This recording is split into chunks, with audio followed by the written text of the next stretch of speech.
Hello बच्चों, कैसे हैं आप लोग।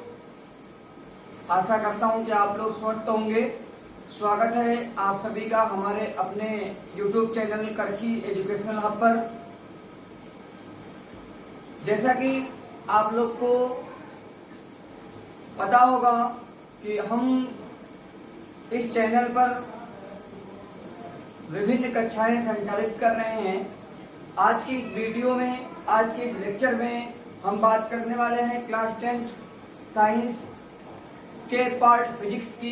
जैसे आपको बता दिया गया है बेसिक इंट्रोडक्शन वीडियो में कि साइंस सब्जेक्ट आपका जो है वह 3 पार्ट में बटा हुआ है, फिजिक्स, केमिस्ट्री एंड बायोलॉजी, जिसमें फिजिक्स का participate 25 number near about board में रहता है और बायोलॉजी का पार्टिसिपेट यानी बायोलॉजी जो है मैक्सिमम 25 नंबर आता है और इसी तरह 20 नंबर आपका केमिस्ट्री आता है।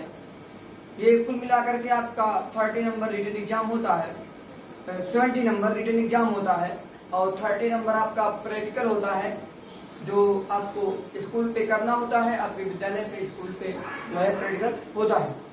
तो हम इसी 70 नंबर की तैयारी इस चैनल के माध्यम से कर रहे हैं और अगर आप कंटिन्यूअस हमारी वीडियो देखते रहे, हमारे बातों पर विश्वास किए, तो आपको यह 100% श्योर है कि जो 70 नंबर है वो 70 का 69 नहीं होने पाएगा, 70 का 70 रहेगा। बोर्ड एग्जाम में हमारे क्वेश्चन, हमारे टॉपिक छपे हुए मिलेंगे, ये हमारी कोशिश रहेगी।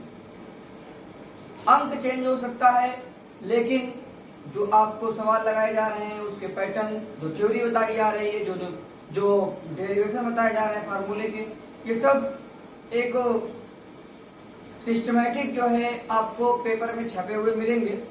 तो इससे हम उम्मीद करते हैं कि आप कंटिन्यूअस तैयारी करेंगे और आप जो है 70 का 70 नंबर खुद मेहनत से और इस चैनल के हेल्प से, इस चैनल की सहायता से लाने का प्रयास करेंगे। चलिए हम शुरू करते हैं आज की क्लास को। कल की कक्षा में हमने क्या पढ़ा? Refractive index and it's and kinds. Refractive index को पढ़ा था जिसमें 2 प्रकार के रिफ्रैक्टिव इंडेक्स पढ़ाए गए। आपको एक बार बताया गया एब्सोल्यूट रिफ्रैक्टिव इंडेक्स और एक बताया गया आपको रिलेटिव रिफ्रैक्टिव इंडेक्स। एब्सोल्यूट और रिलेटिव 2 प्रकार के रिफ्रैक्टिव इंडेक्स बताए गए। उसके बाद दूसरा पॉइंट, इंपोर्टेंट पॉइंट था, बताया गया relation between refractive index and speed of light, जिसका फार्मूला है n=c/v। n जो है वो रिफ्रैक्टिव इंडेक्स है, c स्पीड ऑफ लाइट है, जिसकी वैल्यू आपको बता दी गई थी कि पिछले लेक्चर में c की वैल्यू क्या होती है। तो इसको आप याद रखिएगा, 3 × 10⁸ मीटर पर सेकंड, ये c की वैल्यू। v जो है ये speed of light in medium, इसे मीडियम में स्पीड ऑफ लाइट की स्पीड है। उसके बाद अगली टॉपिक पढ़ाई गई थी reversibility of light rays. Reversibility of light rays में क्या होता है? लाइट रे जो होती है अगर एक मीडियम से दूसरे मीडियम में प्रवेश करती है और उसके सामने कोई प्लेन सरफेस आता है तो उससे टकरा करके पुनः उसी रास्ते से ट्रेस करके निकल जाती है। ये आपने इसमें पढ़ा था और उसमें एक फार्मूला आपको मिला था 1n2 = 1/2n1। इसके आधार पर आप 1n2 1 और 2 जो देख रहे हैं ये मीडियम है। अब ये मीडियम कुछ भी हो सकता है, वाटर से ग्लास हो सकता है, एयर से वाटर हो सकता है, ठीक है, एयर से ग्लास हो सकता है, कुछ भी मीडियम हो सकता है। पहला मीडियम क्या है, दूसरा मीडियम क्या है, ये तो डिपेंड करता है क्वेश्चन के ऊपर कि क्वेश्चन कैसा दे रहा है, उसके ऊपर डिपेंड करता है, क्या मीडियम दे रहा है उसके ऊपर डिपेंड करता है। तो ये 3 टॉपिक आप कल पढ़े। आज हम क्या पढ़ेंगे? आज की कक्षा में हमको क्या पढ़ना है? तो आज पढ़ना है some practical examples of refraction. जो रिफ्रैक्शन की फिनोमिना आप पढ़े पिछले क्लास में, इसकी पिछली क्लास में, उसकी कुछ हम एग्जांपल देखेंगे, प्रैक्टिकल एग्जांपल देखेंगे जिसको आप प्रैक्टिकल के जरिए से कर सकते हैं। उसके बाद critical angle and total internal reflection important topic है। उसके बाद relation between refractive index and critical angle. उसके बाद usages of total internal reflection in daily life. आपके डेली लाइफ में जो टोटल इंटरनल रिफ्लेक्शन होता है, इसका क्या यूज है, कहाँ यूज करते हैं इसको हम बताएंगे। हिंदी में नोट करना चाहते हैं तो इसकी हिंदी में हम प्रैक्टिकल एग्जांपल्स ऑफ रिफ्लेक्शन, यानी कुछ जो है व्यवहारिक उदाहरण या कुछ प्रयोगात्मक उदाहरण किसके, अपवर्तन के कुछ व्यवहारिक उदाहरण। दूसरा है क्रिटिकल एंगल यानी क्रांतिक कोण तथा पूर्ण आंतरिक परावर्तन। तीसरा है अपवर्तनांक तथा क्रांतिक कोण में संबंध। चौथा है इंटरनल रिफ्लेक्शन, यानी कि दैनिक जीवन में या हमारे दैनिक जीवन में पूर्ण आंतरिक परावर्तन का उपयोग, कहाँ कहाँ हम पूर्ण आंतरिक परावर्तन का उपयोग करते हैं ये। चलिए आज की क्लास को शुरू करते हैं और आज का नए टॉपिक इसके साथ हम अपनी क्लास को शुरू करते हैं जिसका नाम है some practical examples of reflection. देखिए प्रैक्टिकल एग्जांपल क्या क्या हो सकते हैं और कैसे होते हैं, इसको आप एक चित्र से देखेंगे तो आपको समझ में आएगा और ये आप अपने घर पे भी कर सकते हैं। और ऐसा करने के लिए आपको कोई भी खर्च उठाने की जरूरत नहीं है, आप घर पे जो है कर सकते हैं। जैसे सपोज कर लीजिए पहला एग्जांपल है दरों में अंशतः डूबी हुई छड़ मुड़ी हुई दिखाई देती है। पहला एग्जांपल, दरों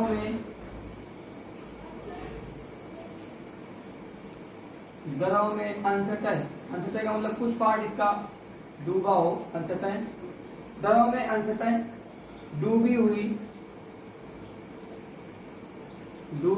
छड़ मुड़ी हुई दिखाई देती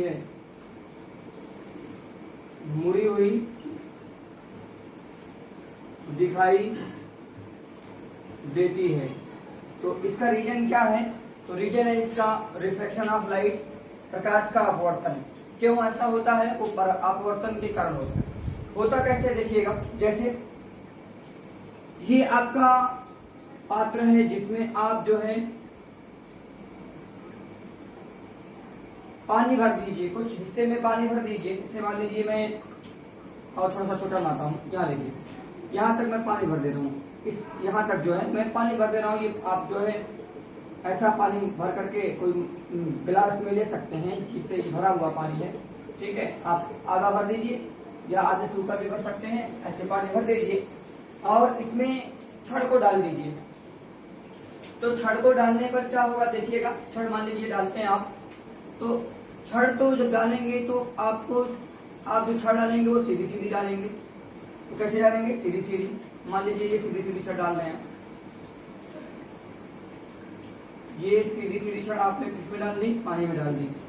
आपने सीधी छड़ डाली है, आपने क्या की है, छड़ को सीधा डाला है, लेकिन होगा क्या, प्रकाश लाइट, जैसे मान लीजिए आप यहाँ से देख रहे हैं, मान लो कि इस कोने से आपने डाला और यहाँ से आप देख रहे हैं, यहाँ पर आप जो है आई बना दीजिए। ये आपकी आंख है, ठीक है, यहाँ से आप जो है देख रहे हैं। तो जब यहाँ से आप देखेंगे तो क्या होगा, कैसे ये दिखाई देगा, तो इसमें देखने के लिए क्या होगा कि यहाँ से लाइट रे को गुजरना, यहाँ से लाइट रे गुजरेगी, आप यहाँ आई बना दीजिए और एक अच्छी जगह बना देते हैं जिससे पता चले कि हाँ इस तरह से होता है। ये देखिए, तो लाइट रे जब यहाँ से आपकी आंख पे पड़ेगी तब इसका इमेज आपके आंख पे बनेगा, आपकी जो आई लेंस होती है उस पर बनेगी। आप ह्यूमन आई स्ट्रक्चर को पढ़ेंगे जिसमें आपका अगला चैप्टर है, उसमें आपको बताया जाएगा कि हमारी आई यानी हमारी आंख जो है वो किस तरह से स्ट्रक्चर में होती है। तो क्या होगा, सबसे पहले लाइट रे इस पे पड़नी चाहिए। जब लाइट रे इस पे पड़ेगी तो घटना क्या होगी देखिएगा ध्यान से। मान लो ये पहली प्रकाश किरण आ रही है, ये पहली प्रकाश किरण आ रही है, तो यहाँ पर क्या होगी, यहाँ पर मीडियम चेंज हो रहा है, यहाँ पर क्या हो रहा है, मीडियम चेंज हो रहा है। तो श्योर है कि प्रकाश किरण जब ये रेयर से डेंसर में जाएगी तो अगलम की तरफ झुक करके जाएगी ऐसे। दूसरी प्रकाश किरण भी यहाँ से, ये पहली हो गई, और इमेज बनने के लिए कम से कम दो लाइट रे रिफ्लेक्ट होना जरूरी है। एक तो ये हुई, ऐसे आई और ऐसे ट्रेस करके आगे निकली। दूसरी फिर इसके बाद एक लाइट रे और जा रही है और ये आपके आंख पे पड़ रही है, ये आपके आंख पे पड़ रही है। तो यहाँ पर रिफ्लेक्शन क्या होगा? रिफ्लेक्शन होगा। यहाँ पर फिर से क्या होगा? रिफ्लेक्शन होगा। जब यहाँ पर रिफ्लेक्शन होगा तो यहाँ पर ये अगलम की तरफ झुक जाएगी, ठीक है। एक ये इधर से आ रही है और इधर से निकल रही है। एक तरफ अगलम से दूर भागेगी और एक तरफ अगलम की तरफ झुक जाएगी। अब इनको अगर किसी की तरफ ट्रेस किया जाए, आभासी रूप से देखा जाए, यानी वर्चुअल रूप से देखा जाए, तो ये लाइट रे कुछ इस तरह से जाती हुई दिखाई देंगी। ये देखिए, मैं इसको रेड से बना दे रहा हूँ। ये देखिए, ये लाइट रे कुछ इस तरीके से दिखाई देंगी आपकी आंख पे। ये लाइट रे यहाँ से निकल रही है, ये लाइट रे जो है ऐसे निकल रही है, ठीक है, ऐसे निकल रही है ये लाइट रे। तो जब ये लाइट रे आपको ऐसे निकली हुई दिखाई देंगी, तो जहां पे ये कट करेंगी वहीं पर उसका क्या बन जाएगा? इमेज बन जाएगा। जैसे यहाँ कट कर रही है तो यहाँ पर इसका इमेज बन जाएगा। तो ये छड़ जो आप डुबाए हैं कुछ इस तरह से दिखाई देगी। ये देखिए, इतना मुड़ी दिखाई देगी, मुड़ी हुई दिखाई दे रही कि नहीं? ये देखो, सीधी लाइट, सीधी ये थी और यहाँ से लाइट रे रियल तो ये है कि ऐसे दिखाई दे तो रियल है, लेकिन होता ऐसा है कि ये अवलंब की तरफ झुकती है, सीधी सीधी निकलती नहीं है, क्योंकि मीडियम चेंज हो गया है। तो अवलंब की तरफ झुकेगी तो अपवर्तन होगा। अपवर्तन में क्या होगा कि लाइट रे आभासी रूप से इस ऐसा लगेगा कि लाइट रे जो है यहाँ से निकल रही है, यहाँ से अपवर्तन हो रहा है। तो ये जो छड़ आप इसमें डुबाए हैं, ये सीधी सीधी तो डूबी है, लेकिन आपको देखो दिखाई देगी क्या? टेढ़ी। किसके कारण? ये अपवर्तन के कारण है। और अपवर्तन क्यों हो रहा है? क्योंकि मीडियम चेंज हो रहा है। तो इस कारण जो है ये छड़ जो है आपको डूबी हुई दिखाई दे सकती है। दूसरा एग्जाम्पल क्या ले सकते हैं कि आप जो है कोई सिक्का डुबा दीजिए, इसी पानी में भरा हुआ तो सिक्का डुबा दीजिए। तो जब पानी में भरा हुआ कोई सिक्का डुबाएंगे तो ऐसी ही घटना इसमें और देखने को मिल जाएगी। एक और घटना, मान लीजिए ये पानी है, ऐसे ही पानी भर दीजिए इसमें, जैसे ये भरे थे इसमें पानी, ऐसे इसमें और पानी भर दीजिए। एक और पात्र ले लीजिए, ठीक है, और इसमें कोई सिक्का डाल दीजिए। क्या डाल दीजिए? कोई सिक्का डाल दीजिए। जैसे मान लो कि मैं ये 2 रुपए का सिक्का डाल दे रहा हूं इसमें। ये मान लो इसकी पेरी के सिक्का मैंने डाल दिया है, ये 5 का सिक्का डाल दिया या 2 का सिक्का डाल दिया, कोई भी सिक्का आप डाल सकते हैं। तो जब यहाँ पे आप सिक्का डालेंगे तो इस सिक्के को देखने के लिए क्या होगा? इससे लाइट रे हमारी आंख तक पहुंचनी चाहिए। ये आप मान लीजिए यहाँ से देख रहे हैं, यहाँ से आप ऑब्जर्व कर रहे हैं कि हाँ सिक्का इस पे पड़ा हुआ है, तो आपकी ये आंख हो गई, ये आपकी आंख हो गई। अब क्या होगा कि एक लाइट रे तो इससे निकलेगी यहाँ पर, दूसरी लाइट रे यहाँ से, तब आपको ये जो है दिखाई देगी। अब यहाँ देख रहे हैं कि यहाँ पर जो है मीडियम चेंज हो रहा है, तो यहाँ पर क्या हो जाएगा? रिफ्लेक्शन हो जाएगा। क्या हो जाएगा? रिफ्लेक्शन। ये आपका मीडियम चेंज हो रहा है, तो यहाँ पर क्या हो जाएगा? रिफ्लेक्शन हो जाएगा। अब अगर आप देखें तो आपको ये जो लाइट रे दिखाई दे रही है, ये आभासी रूप से यानी कि सीधी सीधी ऐसे जब जाएगी तो ये कुछ इस तरीके से निकली हुई दिखाई देगी, कुछ इस तरह से निकली हुई दिखाई देगी। तो ये सिक्का आपको यहाँ दिखाई देगा, ये सिक्का आपको यहाँ दिखाई देगा। ये कैसे हुआ? ये भी अपवर्तन के कारण हुआ। ये नॉर्मल से क्या हुआ? नॉर्मल जब इधर से जाएगी तो नॉर्मल से झुक जाए, इधर से इधर आ रही है तो नॉर्मल की तरफ झुक जाएगी। इधर से जब जाएगी और इमेज बनेगा जब इधर से रिटर्न होगी तब बनेगा, तो इधर से जब जाएगी तो नॉर्मल से दूर बन जाएगी। तो ऐसा ट्रेस करने पे ये पीछे जो लाइट रे आ रही है, ऐसा ट्रेस करने पे प्रतीत होगा कि ये लाइट रे यहाँ से निकल रही है और इमेज आपको यहाँ बना हुआ दिखाई देगा, जबकि ऐसा होता नहीं है। सिक्का होता है नीचे और आपको दिखाई देता है जहाँ थोड़ा सा ऊपर। तो आप एग्जाम्पल ये भी दे सकते हैं कि दोनों में डूबा हुआ सिक्का ऊपर उठा हुआ दिखाई देता है। ये भी एग्जाम्पल इसका है। पहला एग्जाम्पल तो ये हो गया, दूसरा एग्जाम्पल भी नोट कर सकते हैं आप।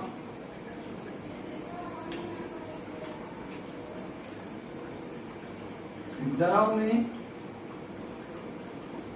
डूबा हुआ सिक्का ऊपर की तरफ उठा हुआ दिखाई देता है या ऊपर उठा हुआ दिखाई देता है? ऊपर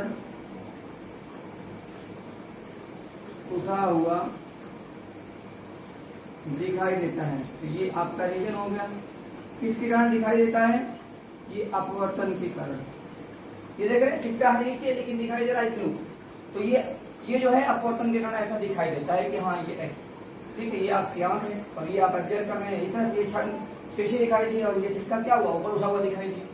ठीक इसी तरह से और एग्जाम्पल, जैसे रात्रि के समय में यानी नाइट में जो है वो तारे टिमटिमाते हुए दिखाई देते हैं। ऐसा लग रहा है कि ये अपनी पोजीशन को ऊपर नीचे कर रहे हैं या अपनी पोजीशन को इधर उधर कर रहे हैं, टिमटिमाते हुए दिखाई देते हैं। यह भी जो है अपवर्तन के कारण ही होता है।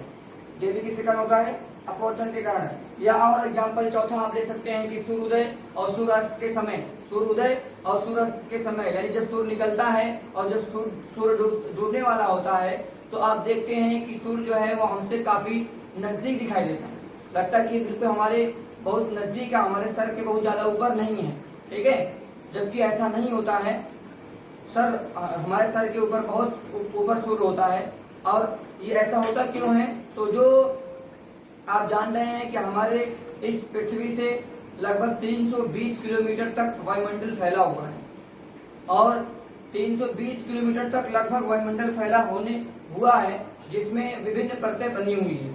तो जब लाइट रे उस सूर्य से निकलती है और विभिन्न परतों से टकराती है, तो वह टकराने के बाद निकलती है, जब वो सूर्यास्त होता है, सूर्य डूबता है, उस समय जब प्रकाश में निकलती है तो वो जो परतें होती हैं वो गोली शेप की होती हैं। तो उससे जब निकलता है, जब उससे प्रकाश से टकराती है तो वह क्या होती है, वह जो है ट्रेस करके नीचे की तरफ दिखाई देती है। इसी कारण हमको जो है वो सूर्य क्या होता है, नीचे की तरफ दिखाई देता है।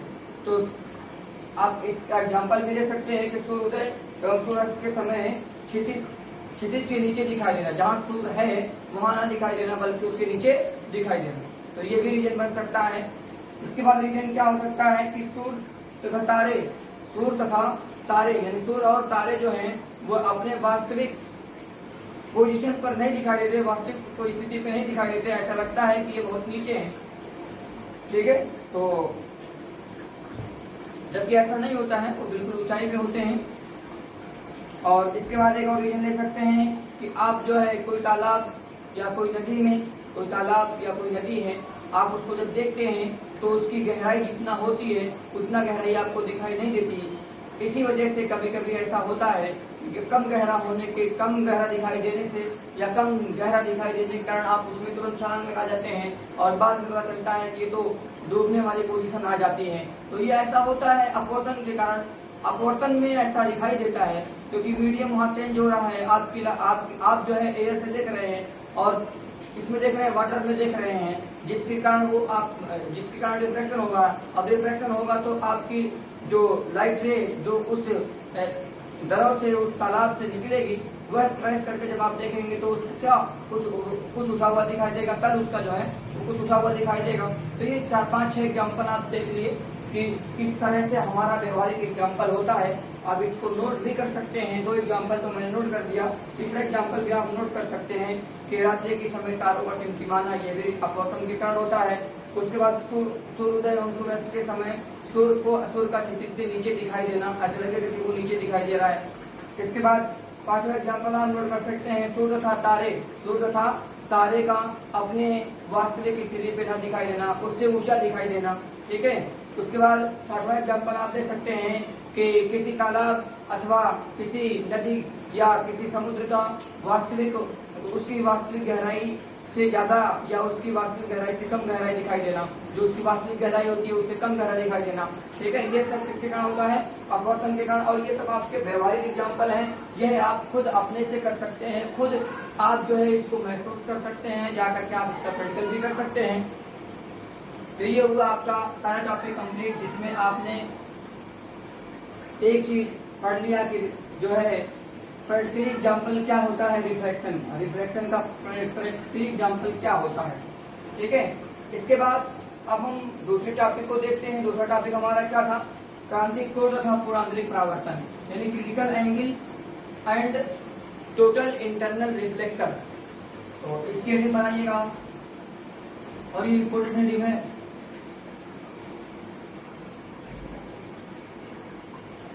क्रांतिक कोण तथा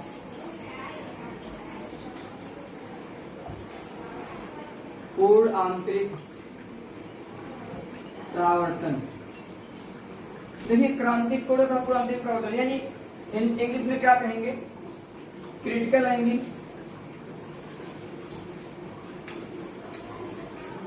critical angle and total internal reflection. Total internal reflection. तो देखिएगा, सबसे पहले इसमें आपको बताया जाएगा कि क्रांतिक कोण क्या है।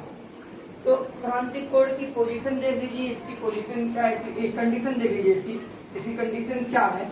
तो उसी कंडीशन के हिसाब से हम इसको पढ़ लेंगे और ये बहुत आसान टॉपिक है, टफ नहीं है।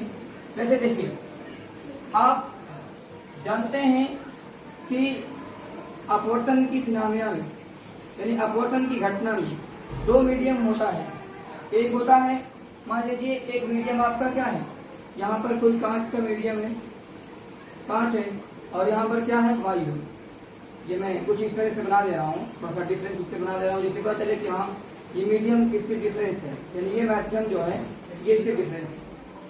ठीक है, ये बन गया, ये वायु और ये कांच है। तो जब लाइट रे, जब प्रकाश किरण इससे इसमें प्रवेश करेगी तो ये नॉर्मल हो जाएगा आपका, ये क्या हो जाएगा, नॉर्मल। अब अगर यह रेयर मीडियम है, ये क्या है, रेयर है। अब जानते हैं ये रेयर मीडियम होता है, ये रेयर है। अब ये क्या है, डेंसर है। ये क्या है, डेंसर, यानी ये विरल है और ये क्या है, सघन है। ये विरल है और ये क्या है, सघन है। तो जब ये विरल से सघन में प्रवेश करेगी तो श्योर है कि अवलंब की तरफ क्या होगी, अवलंब की तरफ झुक जाएगी। ये थी अपवर्तन की घटना, ये क्या थी, अपवर्तन की घटना। लेकिन ध्यान दीजिएगा, अगर मैंने क्या किया कि इस एंगल को बढ़ा दिया, इस एंगल को क्या किया, बढ़ा दिया, तो जैसे जैसे मैं इस एंगल को बढ़ाऊंगा वैसे वैसे लाइट रे कुछ इस तरह से होती जाएगी। एक कंडीशन ऐसी आएगी कि जब जो है इस एंगल को मैं और भी बढ़ाया, मान लो इतना बढ़ाया तो यहाँ गई, थोड़ा सा और बढ़ाया तो ये लाइट रे ऐसे निकली, यहाँ से निकली, थोड़ा सा और बढ़ाया तो ये लाइट रे बिल्कुल इससे इसके पैरेलल चली। जो सतह थी उसी सतह से निकल गई, जो सतह थी उसी सतह से निकल गई, और जब जो सतह रहेगी उसी सतह से निकल जाएगी तो इसके बीच में जो एंगल बनेगा वो कितने का बन जाएगा, 90 डिग्री का। यही जो स्पेसिफिक पोजीशन देख रहे हैं, यही जो विशेष कंडीशन आप देख रहे हैं, इसी को बोलते हैं क्रिटिकल एंगल।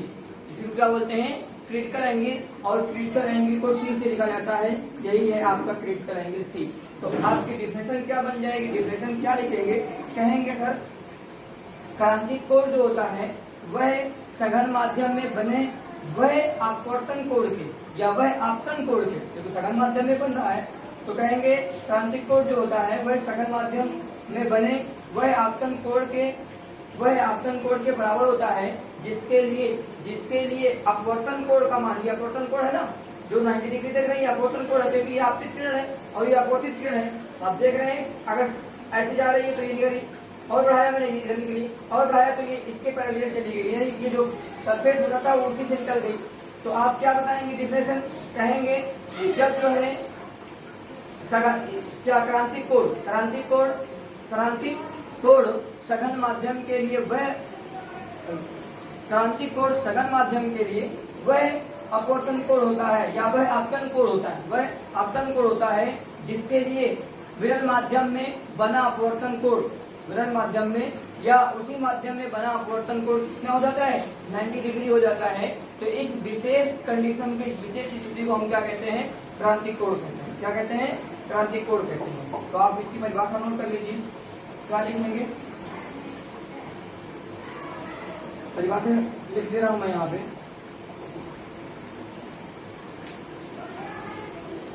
क्रांतिक कोण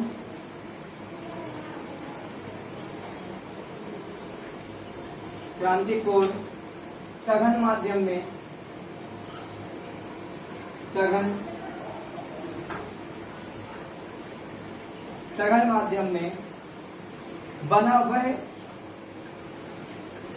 बना वह आपतन कोण होता है, आपतन कोण होता है जिसके लिए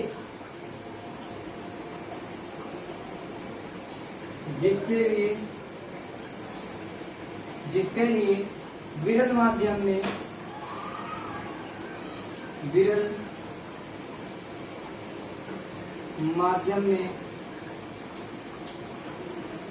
विरल माध्यम में बना संगत, संगत मतलब जो इसके हिसाब से बन रहा, ठीक है, संगत अपवर्तन कोण का मान, अपवर्तन कोण का मान 90 डिग्री हो जाता है, 90 डिग्री हो जाता है, ठीक है। इस विशेष पोजीशन को क्या कहते हैं? क्रांतिक कोण कहते हैं। इसे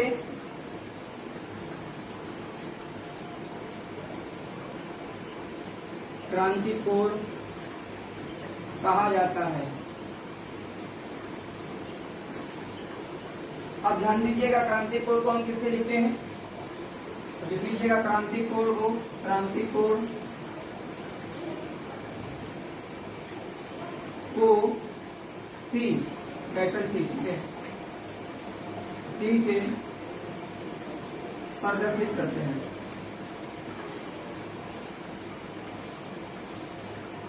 सी से प्रदर्शित, ठीक है। अब रिलेशन भी आएगा तो उसकी नई हेडिंग में बताऊंगा, जिसमें आपको ये टारगेट में दिया गया है कि क्रांतिक कोण तथा अपवर्तनांक में संबंध, तो मैं बताऊंगा क्या होता है क्रांतिक कोण तथा अपवर्तनांक में संबंध, तो ये आप डेफिनेशन नोट कीजिए, ठीक है। चलिए आगे बढ़ते हैं। अब बताते हैं पूर्णांतरिक परावर्तन। अब क्या बताते हैं? पूर्णांतरिक परावर्तन। देखिए मैं डेफिनेशन बता रहा हूँ, अब देखिएगा इसमें हम पूर्णांतरिक परावर्तन कैसे पढ़ेंगे। यही आप कोण बढ़ाए हैं, इसी को थोड़ा सा और बढ़ा दीजिए, इसी को क्या करिए थोड़ा सा और बढ़ा दीजिए, तो आप जो है ये बढ़ाए हैं इसी को थोड़ा सा और बढ़ा दीजिए। जैसे देखिए ये आपका कोई सरफेस है जो दो मीडियम को अलग कर रहा है, मान लो ये आपका कांच हो गया, ये कांच मीडियम हो गया, ठीक है। ये आपका कौन सा मीडियम है? कांच है। ये क्या है? कांच। ये ग्लास है और ये ऊपर क्या है? वायु है, एयर है। लाइट रे इस पे आ रही है तो फेवर है कि ये अवलंब की तरफ झुकेगी, तो क्या होगी? अवलंब की तरफ झुकेगी।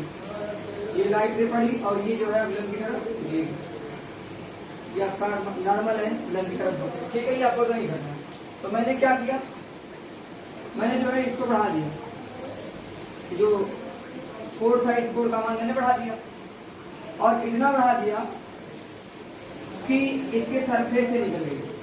तो जब इसके सरफेस से निकली ये प्रकाश किरण, ये इसके सरफेस से जब निकली तो ये घटना किसकी थी? यह घटना थी क्रांतिक कोण की 90 डिग्री वाली। लेकिन मान लो कि इसके कोण को मैंने और बढ़ा दिया, इसके कोण को थोड़ा सा और बढ़ा दिया, तो अब ये लाइट रे इस सरफेस से जब गई थी और उससे बढ़ गया, तो अब ये लाइट रे उसी मीडियम में क्या होगी? वापस लौट जाएगी, उसी मीडियम में क्या हो जाएगी? वापस लौट जाएगी। और जब लाइट रे उसी मीडियम में वापस लौटेगी तो इस घटना को हम क्या कहेंगे? इस घटना को कहेंगे परावर्तन, क्योंकि आप परावर्तन की घटना में पढ़े होंगे कि लाइट रे जो है जिस मीडियम से जाती है उसी मीडियम से टकरा करके पुनः वापस लौट आती है, उसी मीडियम में पुनः वापस लौट आती है, तो यही घटना क्या होती है? परावर्तन होती है। तो अगर हम एंगल को 90 डिग्री से और ज्यादा बढ़ा दें, जिसपे 90 डिग्री जिसपे क्रांतिक कोण बना था उसकी पोजीशन थोड़ा और बढ़ा दें, तो क्या होगा?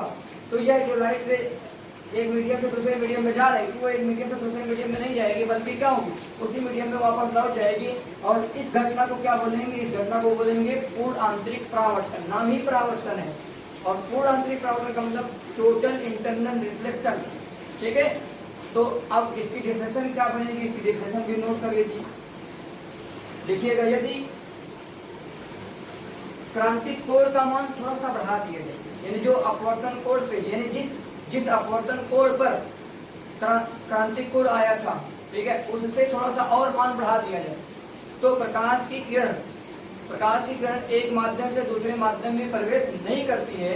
प्रकाश की इस घटना को क्या कहते हैं? पूर्णांतरिक परावर्तन। नोट कर लीजिए, यदि क्रांतिक कोण का मान, ठीक है,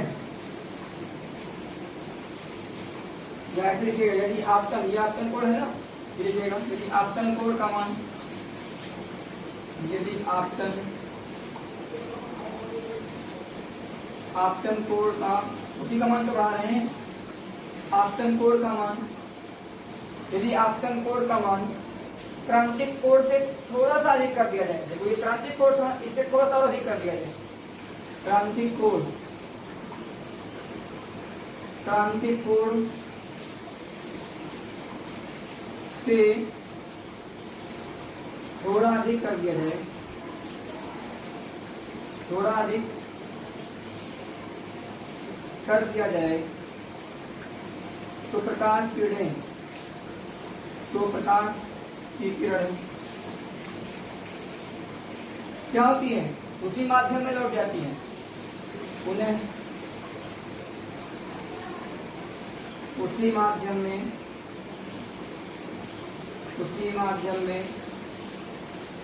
लौट जाती है। प्रकाश की घटना को,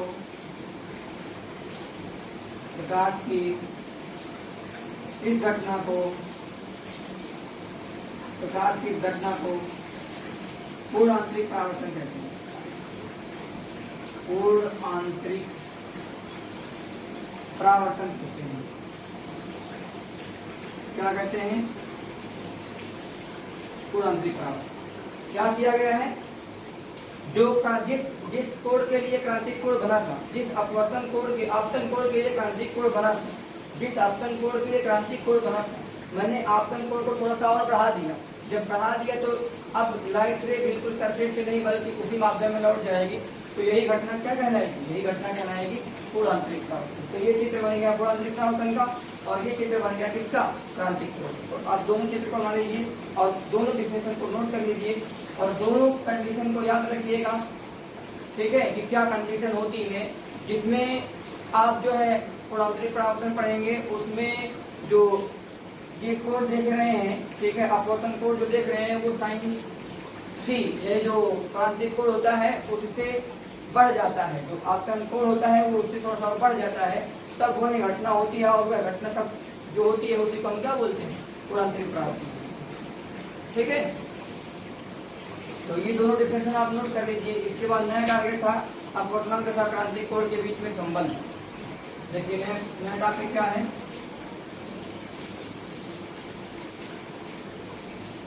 अपवर्तनांक तथा क्रांतिक कोण में संबंध।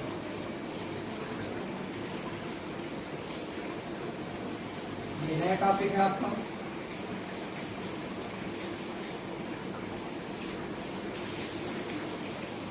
अपवर्तनांक तथा क्रांतिक कोण में संबंध। Relation between refractive index and critical angle. तो अब आप जो है क्या करिए, फिर से फिगर ड्रा कीजिए। जब फिर से फिगर ड्रा करेंगे तो ये आपका सरफेस है जो दो मीडियम को अलग कर रहा है। ये आपका सरफेस हो गया जो दोनों मीडियम को अलग कर रहा है। ये मान लो कांच का कोई मीडियम है, चलो मैं इस बार वाटर का मीडियम ले लेता हूँ। 2 बार तो कांच का लिया गया, ये इस बार वाटर का मीडियम ले रहा है। ठीक है, ये वाटर है, ये क्या है? वाटर है, जल है। ये आपका वाटर है और ऊपर कौन सा मीडियम है? वायु। तो जब ये प्रकाश किरण इससे इसमें आएगी, मान लो ये लाइट रे आ रही है, तो ये नॉर्मल की तरफ क्या होगी? झुक जाएगी। ये नॉर्मल की तरफ झुकना चाहिए इसको, ये इस तरह से नॉर्मल की तरफ झुक जाएगी। लेकिन मैंने क्या किया, इस मान को थोड़ा सा बढ़ा दिया, थोड़ा सा, पहले थोड़ा सा बढ़ाया। ये देखिए जो ब्लैक वाली बन रही है, थोड़ा सा बढ़ाया। थोड़ा सा बढ़ाने पे क्या हुआ? ये प्रकाश किरण ऐसे हुई, थोड़ा सा बढ़ाया। उसके बाद जब ये ऐसे गई तो मैंने थोड़ा सा और इसको बढ़ा दिया और बढ़ाया तो ये इससे निकल गई। इसी घटना को क्या बोलते हैं? इसी घटना को बोलते हैं अपवर्तन। ये पूर्ण क्रांतिक कोण और ये कितना होना था? 90 डिग्री। तो ये सरफेस से चलेगी तो नॉर्मल और सरफेस के बीच जो एंगल बन रहा होगा आप देख रहेंगे। सरफेस नॉर्मल जो होता है वो सरफेस को बिल्कुल सरफेस कितना होता है, इसलिए कोण कितना होगा? 90 डिग्री होगा। तो आप क्या करेंगे? स्नेल नियम लगा दीजिए। क्या करेंगे? स्नेल नियम लगा दीजिए। तो स्नेल नियम क्या होता है भाई?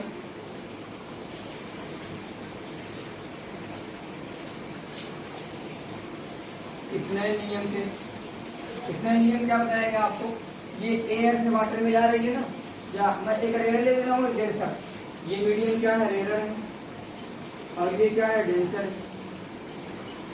तो रेयर से किसमें जा रही है? डेंसर में। अगर ये रेयर से डेंसर में जा रही है, ठीक है, तो मैं लिख रहा हूं R&D, इसमें जा रही है R&D, ठीक है, रेयर से डेंसर में जा रही है। तो यहाँ होता है आपतन कोड, क्या होता है आपतन कोड, ठीक है। तो आपतन कोड लिखा जाए यहाँ पर, ये रेयर से डेंसर में जा रही है, रेयर से डेंसर में, तो आपतन कोड यहाँ पे होता है, यानी साइन आई होता है, ये साइन आई, और अपान लिखा होता है साइन आई, क्या होता है साइन आई, ये देखिएगा। हाँ, ये इसके लिए वो R&D, ठीक है, जब वो रेयर से डेंसर में जा रही है, इसमें जा रही थी रेयर से डेंसर। अब देखिएगा, अगर वो रेयर से डेंसर में जाए तो साइन आई बटे साइन आर होगा, लेकिन प्रकाश किरण जो है, प्रकाश किरण ये रेयर से डेंसर में गई, तो आपने इस वैल्यू को रख दिया साइन आई बटे साइन आर। अब हम ये देखेंगे कि लाइट रे जो है वो किस मीडियम से किस मीडियम में जाना चाहिए, किस मीडियम से किस मीडियम में जाना चाहिए, ठीक। तो हम कौन से कोण को क्रिटिकल एंगल बोले हैं, ये वाला एंगल क्रिटिकल एंगल है, ठीक है, ये वाला जो एंगल है ये क्रिटिकल एंगल है। तो ये कोण कौन सा है, ये कोण R है ना सर, और ये जो I है वही क्रिटिकल एंगल है। तो मैं लिख दे रहा हूँ कि साइन R कितना होगा इसमें, साइन R इसमें 90 हो जाएगा, देखिए 90 हो सकता है साइन R, और साइन I क्या होगा इसमें, ये हो जाएगा साइन C, क्या हो जाएगा साइन C, ठीक है। अब इसके वैल्यू को लिखा जाए, तो इसकी वैल्यू जब लिखेंगे तो क्या आ जाएगा, R&D बराबर साइन C बटे साइन 90, साइन C बटे साइन 90। अब साइन 90 की वैल्यू कितना होती है 1, तो ये हो जाएगा R&D बराबर साइन C बटे 1। अब अगर वो DNR के लिए पूछ रहे हैं, DNR मतलब डेंसर से मिल जाएगा, तो आपने ये पढ़ा है ना कि 1 N2 इंटू 2 N1 बराबर क्या होता है 1 होता है, ठीक है। तो अगर वो इसके लिए नहीं है, हाँ मीडियम यहाँ दूसरा है, तो आप इसको क्या लिखेंगे, DNR बराबर क्या लिखेंगे 1/R&D, लिखेंगे नहीं लिखेंगे। तो इस वैल्यू को अगर रखेंगे तो क्या आ जाएगा, ये आ जाएगा DNR बराबर 1/, इसकी वैल्यू कितना हो जाएगी साइन C, हो जाएगी साइन C। तो आप सिंपली ऐसे याद रखिए कि n बराबर क्या होगा 1/sin C, n बराबर 1/sin C। ये ऐसे सिंपल याद रखिए, आपको रियल और डेंसर से कोई मतलब ही नहीं होगा, बस आप ऐसे याद रखिए कि n इक्वल टू जो होगा वो क्या होगा, n equal to 1/sin C, n equal to 1/sin C। यानी अपूर्णांक जो होता है वो है क्रिटिकल एंगल की क्या होता है, इनवर्सली प्रोपोर्शनल होता है। अब ध्यान दीजिएगा,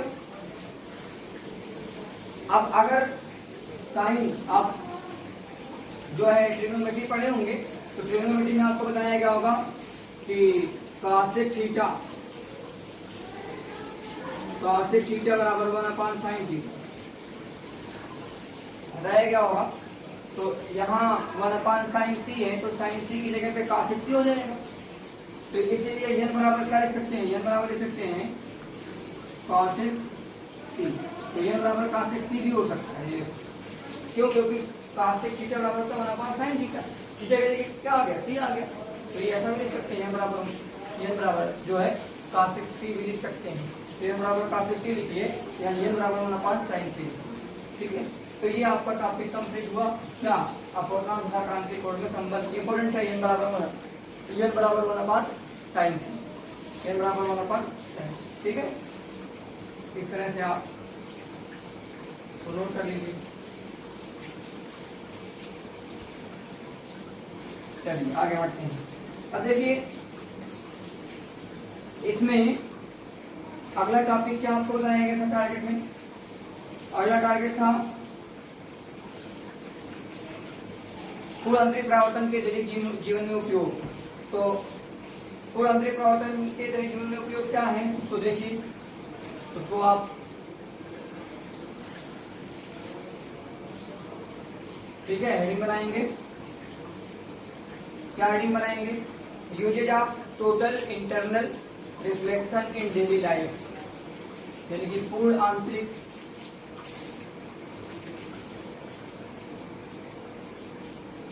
आंतरिक परावर्तन का दैनिक जीवन में उपयोग। तो पूर्ण आंतरिक परावर्तन का दैनिक जीवन में उपयोग क्या होता है भाई? सबसे पहले हम बताएंगे सर, कांच में पड़ी दरारों का चमकना। जो कांच में दरारें आ जाती हैं वह चमकीली होती है, वह किसके कारण होती है? पूर्ण आंतरिक परावर्तन के कारण। इसी कारण पूर्ण आंतरिक परावर्तन के कारण। पहला नोट कर लीजिए इसका उपयोग। पहला क्या है? कांच में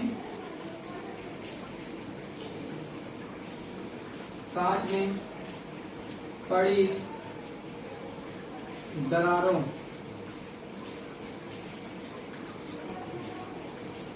दरारों का चमकना, ये किसके कारण होता है? पूर्ण आंतरिक परावर्तन के कारण। दूसरा है हीरे का अत्यधिक चमकदार दिखाई देना। हीरे का अत्यधिक चमकदार दिखाई देना, ये बहुत मूल्यवान है तो चमकदार दिखाई देगा नहीं। मूल्यवान ना किया आप जब खुद सक्सेस हो जाएंगे तो आप भी मूल्यवान हो जाएंगे, तो आप भी समाज की नजर में चमकते हुए दिखाई देंगे। आप भी जो है अपने मोहल्ले के, अपने गांव के लोगों की नजर में क्या दिखाई देंगे?